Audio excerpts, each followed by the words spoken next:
Lah kalau kita sudah ngomong iblis, ngomong setan, ya kita itu harus berkaca, ya kita inilah iblis, setan, hewan.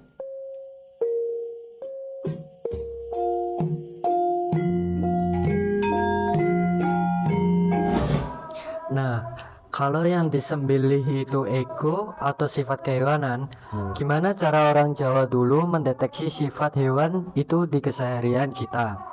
Soalnya kan kadang manusia ngerasa udah berbuat baik, padahal aslinya masih rakus atau menang sendiri. Itu Mbah bertanya. Ya, nah makanya itu tadi, saya tadi kan menyinggung. Orang itu kadang-kadang cuman menjalankan tradisi, tapi sudah meninggalkan rasa.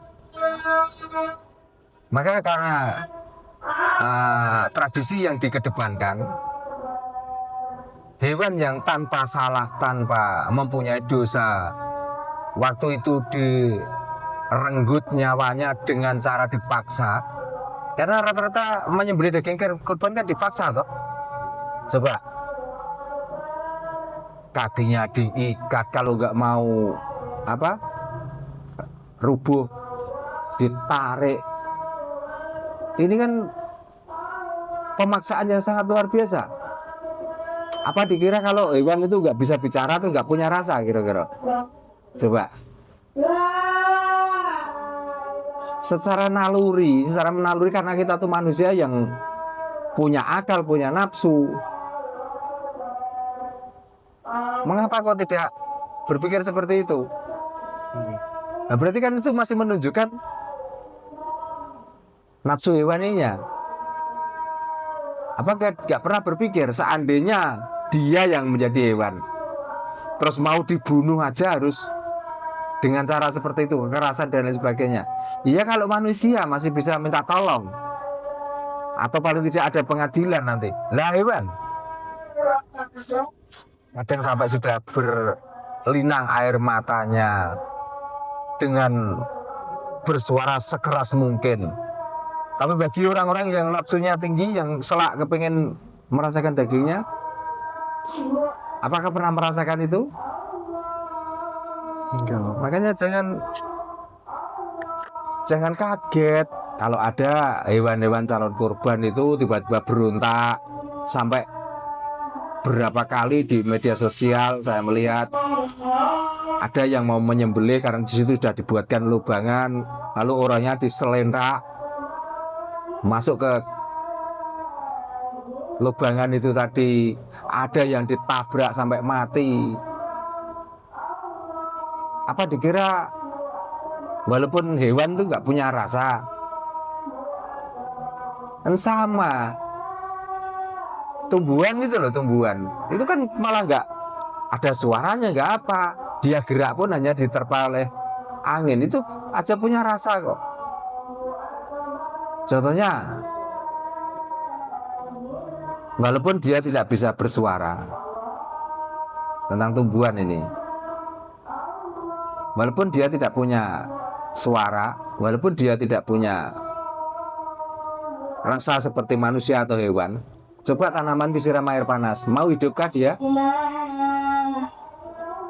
Padahal tanaman itu butuh air.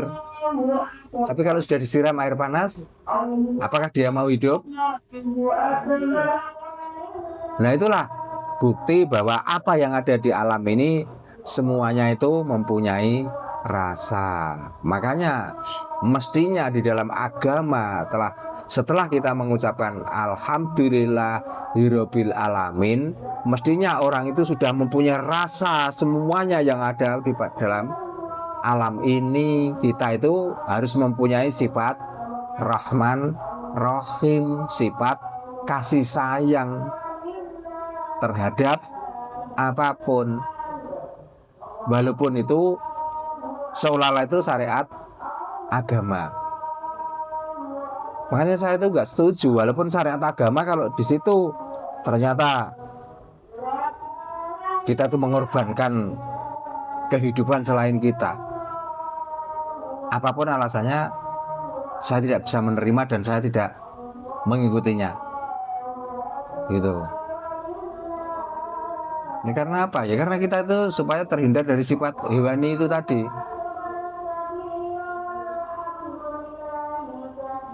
Makanya kadang-kadang orang itu semudah itu memvonis orang. Orang kayak iblis, orang kayak hewan. Padahal dia sendiri yang sudah menjalankan perilaku seperti hewan, tidak pernah merasa, tidak pernah berintrospeksi. Tapi di saat ada kesalahan yang itu wong koyo kewan, wong koyo iblis, wong koyo setan. Nah itu loh. Lah pertanyaannya, kalau hewan itu kenapa? Kalau setan itu pernah berbuat apa? Kalau iblis itu pernah berbuat apa? Kan manusia itu sendiri yang kadang-kadang curiga dengan hewan, curiga dengan iblis, curiga dengan setan. Bahkan orang yang sering mengkambing hitamkan setan. Apakah orang itu pernah ketemu setan? Kalau ditanya setan itu rupanya kayak apa? Coba bisa jawab kira-kira. Lalu digambarkan bahwa setan itu jahat, seperti ini, seperti ini. Seperti kan berarti bukan yang asli. Nah kalau kita sudah ngomong iblis, ngomong setan, ya kita itu harus berkaca. Ya kita inilah iblis, setan, hewan, demit, genderuwo, tetean, dan lain sebagainya. Sebenarnya kita ini. Nah yang asli, yang setan, yang iblis, yang demit, yang genderuwo, nggak seperti itu kok. Karena apapun yang diciptakan oleh Tuhan di dunia ini atau di alam ini, dia mempunyai tugas, mempunyai fungsi masing-masing. Nah, yang sering nabrak fungsi, yang sering nabrak tugas, dan sering melakukan perbuatan-perbuatan makhluk yang lain, satu-satunya hanyalah manusia. Gitu loh. Makanya kita harus sadar. Setiap ada kejelekan, setan dibuat kambing hitam. Nah, padahal yang melakukan tuh orang tersebut atau manusia itu tersebut. Tapi kenapa yang kena jelek, yang kena getahnya setan, iblis, jin, genderuwo? Kadang kita itu nggak mampu untuk memikirkan tentang alam ini, tentang dunia ini dengan banyaknya pikiran. Kadang banyaknya hutang yang disengaja pinjam dan lain sebagainya, nggak mampu, tidak mampu untuk mengendalikan pemikirannya dan otaknya, lalu ngoceh-ngoceh, nanti dikatain kesurupan, dikatain keleburan setan. Nah ini loh. Makanya momen seperti ini dengan datangnya hari raya Idul Adha, mestinya kita di samping kita tuh melihat kenyataan yang ada itu, kita berintrospeksi. Sudahkah kita itu bisa mengorbankan sifat atau nafsu hewani yang ada di dalam diri ini? Apakah kita di saat datangnya Idul Adha ini kita bisa mengambil hikmah, lalu kita itu mempunyai sifat kasih sayang terhadap sesama? Apakah kita bisa merubah yang dulunya kita itu jahat, yang dulunya itu kita itu kikir, yang dulunya kita itu perbuatan banyak yang tidak disukai oleh orang lain, lalu kita bisa merubah, paling tidak mengurangi perbuatan-perbuatan yang dibenci oleh orang lain. Nah, maksudnya seperti itu, bukan kambingnya, bukan sapinya, dan pameran besar-besaran. Aku kemarin korban sapi yang beratnya sekian ton. Aku kemarin beli kambing yang harganya sekian.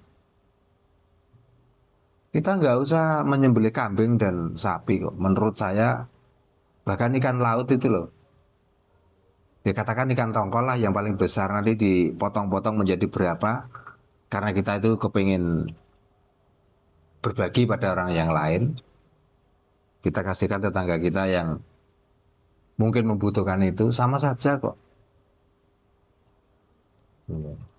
Tapi tradisi ini karena sudah turun temurun dan di sini itu seolah-olah barang yang sunnah itu kan sebenarnya sunnah itu kan tidak perlu, tidak harus, tapi akhirnya diharus-haruskan. Ya, ngoyo-ngoyo, bahkan yang sangat ironis dan menggelikan.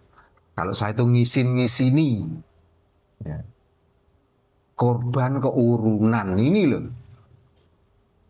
Coba, terus dengan harapan apa? Kalau sapi biasanya itu dilakukan 7 orang karena sapi kekuatannya adalah 7 orang. Iya kalau orangnya itu besarnya sak aku, sak tova, mungkin mampu sapi. Tapi kalau sapi orang yang urunan itu beratnya ada yang 1 kintal, ya rata-rata 1 kintal lah. Kalau orang 7 kan berarti 7 kintal. Lah apakah mampu kira-kira sapi satu itu mengangkat beban 7 kintal? Itu pun kadang-kadang nggak ngelihat yang urunan itu laki semua enggak. Di tempat saya malah yo lanang yo wadon. Nah, sing seneng apa? Sing seneng ya nanti kalau di saat kan daging kurban itu nanti buat kendaraan masuk surga.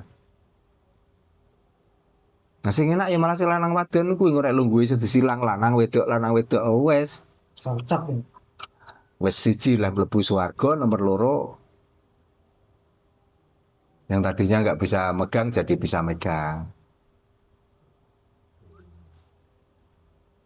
Ya kalau nggak istrinya orang, kalau istrinya orang akhirnya si lanang rugi no. Bojone di rakut wong liya perkara goncekan pepet-pepetan numpak sapi. Nah, logika-logika seperti inilah yang mestinya harus kita rubah supaya apa? Silahkan tidak harus menunggu hari raya Idul Adha.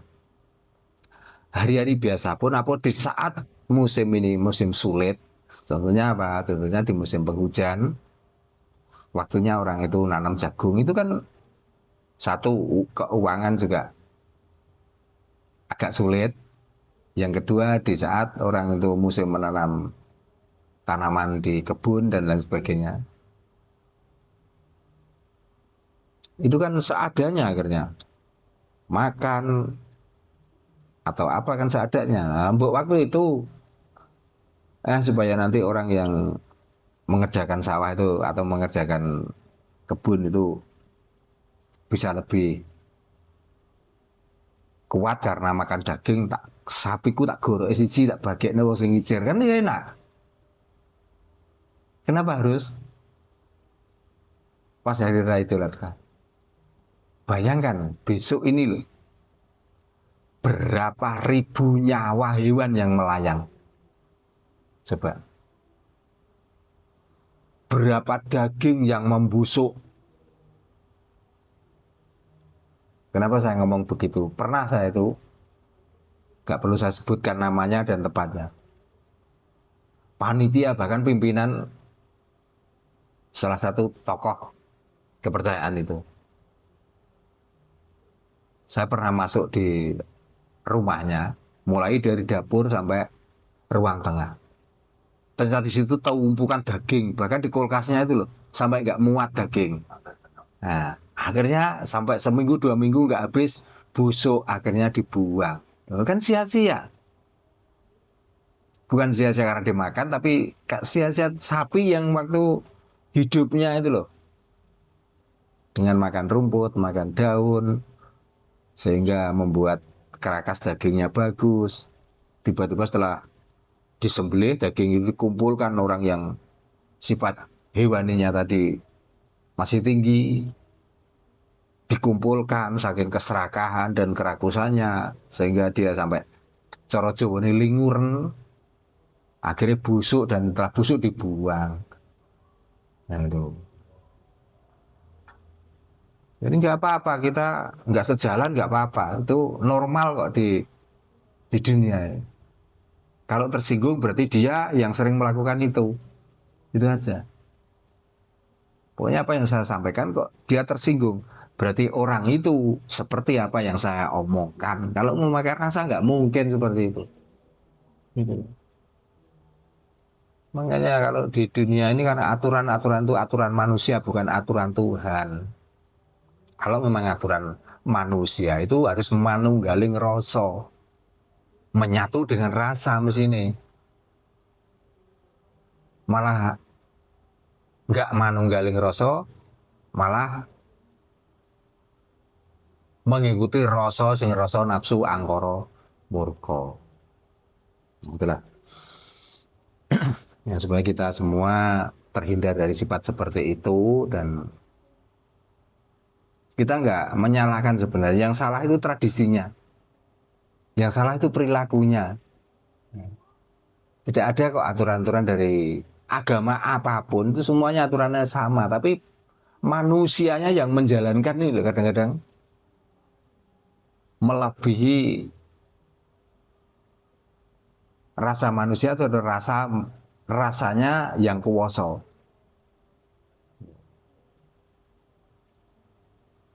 Walaupun begitu, lalu kita kalau begitu walaupun kita punya sapi banyak, kita punya kambing banyak, nggak perlu kurban. Itu hak kalian masing-masing, mau dikorbankan monggo, mau enggak ya nggak apa-apa. Tidak usah takut. Wah nanti ini kalau nggak mengorbankan kambing atau sapi saya nanti nggak bisa masuk surga. Memangnya surga itu nggak bisa dimasuki tanpa naik hewan. Kira-kira. Kedua kalinya, kalau hewan itu sudah masuk surga, mau surga itu tempat suci. Terus di mana ceritanya ada hewan itu yang nggak bikin kotor? Apa kepengen kok swargane gambul detong? Nah itu loh. Makanya jangan terlalu mengedepankan angan-angan, karena angan-angan itu bahasanya sekarang itu fiktif menurut saya. Saya itu sudah gak percaya surga dan neraka. Seandainya ada surga dan neraka, menurut saya atau saya pribadi milih masuk neraka. Saya nggak pengen masuk surga. Karena kalau saya masuk surga nanti jadi gigulu. Tapi kalau masuk neraka, enak. Karena surga itu tempatnya dingin, tidak ada api. Nah, aku senenganku ngerokok. Terus kalau mau ngerokok, pakai api apa di surga? Mau di surga diharamkan api. Tapi kalau di neraka, gak usah sanggup korek, geni wis bulat-bulat. Ada isinya akeh bisa enak. Berarti nek geni tumpuk wong akeh awak dhewe manggon dhuwur. Anget malah. Apa meneh temumpang LC mbak-mbak karaoke itu kan jari ini jatahin rokok. Sekarang kita menyentuh aja bayar. Nanti kalau di neraka kan nggak usah bayar. Wis karek ngerokat, ngerakut nih. Kan sama, kita masuk surga yang diharamkan apa? Bidadari kan? Kan sama saja. Artinya kita masuk surga berarti daftar jadi gigolo.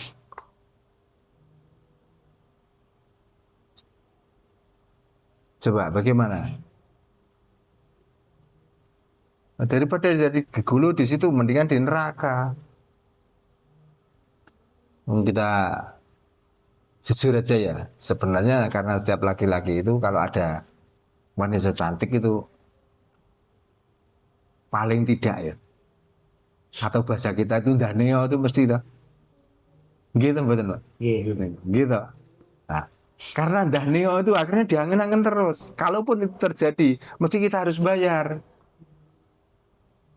Jangankan untuk meniduri, jangankan untuk mencium, mau pegang saja itu lo harus bayar. Contohnya apa? Di saat ada orkes, itu kan sebenarnya bukan sawernya yang dipentingkan, kan kepingin memegang tangannya, maka pakai uang dan lain sebagainya. Nah kalau di neraka itu nggak perlu kok, nggak perlu pakai uang, nggak perlu nyawer, pokoknya demek sakarpe bebas dan tidak ada hukum. Lah memangnya ada, Mbah. Itu setelah kematian itu ada surga dan neraka. Nah aku tadi kan ngomong, seandainya itu ada, Berarti kan nggak ada. lah saya ngomong ada sopo. Orang kapitayan kan surga, neraka itu kan di dunia ini. Iya. Nah, berarti ya di dunia inilah kita itu harus mulai membenahi diri dan kita itu harus paling tidak itu memakai rasa. Saya tadi kan ngomong seandainya ada, Daripada saya disuruh milih surga, saya itu mendingan milih neraka. Gitu loh. Aku nggak percaya sama sekali kalau nanti setelah mati swarga ngenteni mati lah apa. Gitu. Mau mati itu berangkat ke kuburan leren dipikul loh, gak iso budal dhewe kok. Nek dipikul budal dhewe iku jangankan kok wanita 72, satu itu rasa ngapa-ngapakno. Demek ora iso kok.